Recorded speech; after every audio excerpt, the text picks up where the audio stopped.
Hi, Professor Dyer here, talking about research in human development and family science. We're still talking about how scientists in HDFS count things, how we keep track of how often things happen. And we've talked about population statistics being used to count things that the government already tracks anyway, and using those government records to count things. But how do we count things that our government doesn't know about, including our thoughts, beliefs, opinions? How do we count those things? That brings us to the second type of prevalence design. If we want to know something subjective, or just something that the government does not automatically know about its citizens, then we really need to use a social survey design, or to look for a social survey design. What do I mean by a social survey? This is characterized by data that are almost always collected by questionnaire. Now, I say usually but not always, because there are some social surveys that use observational measures or other types of measures, but typically a social survey is kind of a telephone polling to get people's opinions, or questionnaires that are delivered door to door. You cannot get a social survey from every single solitary member of the population, so sampling is required. Where do social surveys come from? Government agencies, the ones we've already talked about, they use population statistics from things like the government and vital statistics, but these agencies also conduct social surveys because they also want to know about things that are not in official government records. So I'll show you some examples of social surveys conducted by these federal agencies. There are also some non-governmental sources of social survey data. Three of them that you probably have seen a lot are the General Social Survey, which is run by scientists at the University of Chicago with federal government funding, and then Gallup and Pew, and both of these are private, nonpartisan organizations, non-governmental organizations that do public polling. Occasionally, individual scientists will find out the prevalence of something in much smaller scale studies. In terms of the federal government and how they use population statistics, but they also do social surveys. If you go to the Census Bureau website and click on publications, you'll see on the left side there you can filter for all kinds of topics, and I filtered for families and living arrangements, and you can see there's all kinds of subcategories.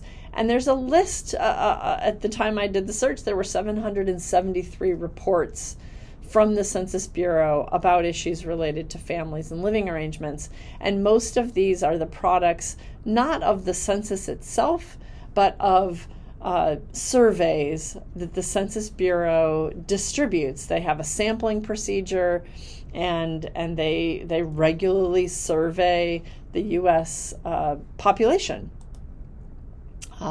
Here is one that the General Social Survey in Chicago has asked multiple times. You can see starting in 1973, they did telephone surveys on a nationally representative sample of people living in the United States.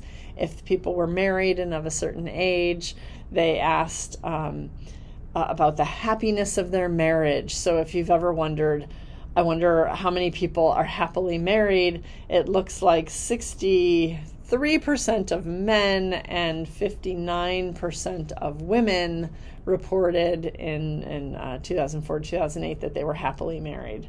The rate seems to be going down very, very gradually. I wonder what's happened since 2008. I don't know. Here is a social survey, the data reported from Gallup. And so these are also going to be phone surveys asking, what do you think is the ideal number of children for a family? And you can see this bizarre thing happened in 1971 where we culturally drastically changed our opinion about family size. Prior to that, 70% of people thought it was ideal to have 3 or more children. And After 1971, now almost the equivalent number, in the 60% or so, think it's ideal to have 0, 1, or 2 children. So our ideas about family size drastically changed in 1971, apparently, and that's from Gallup. Notice this is subjective information that you could never get just by government records. You have to ask people what they think to get information like this. And finally, as an example of a social survey design used by individual scientists in the field, not attached to federal government agencies, this is a study that looked at how many 12-month-old babies sleep through the night. As you might know, this is something of great concern to parents who wonder if their child's sleep behavior is normal. And this is a group of scientists in Montreal who had a cohort study of mothers of newborns. They tracked several hundred babies and their mothers for several months. At 12 months of age, they asked with self-report how much sleep your child is getting at night. In this case, they offered 2 different operational definitions of sleeping through the night. You see in panel C there, they count through the night as 6 hours of uninterrupted sleep. And in panel D, they count 8 hours of uninterrupted sleep as sleeping through the night. And it changes the answer drastically. If we go with 6 hours, then we'd say about 70% of 12-month-old babies are sleeping through the night.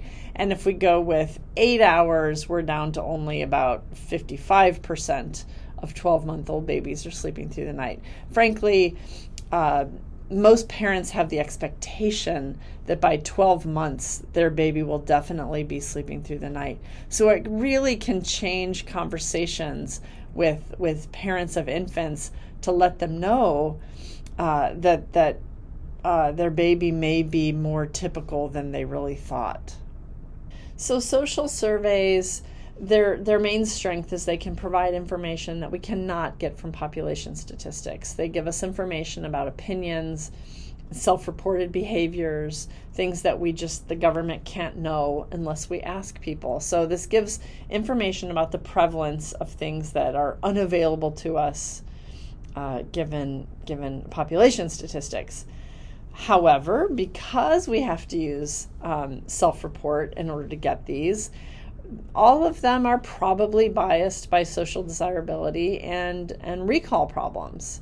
That's just what happens with self-report measurement. Finally, because social surveys need to sample, there's always going to be some kind of sampling bias. If it's a federal agency and they're using a nationally representative sample, that means that they're using a random sampling strategy, and they're using the entire country as the sampling frame. So we're not going to have selection bias, but we're always going to have non-response bias in a social survey because people have the right to decline to participate. That's non-response. And if the people who don't participate are different from the people who do, then it's possible that we'll have a non-response bias.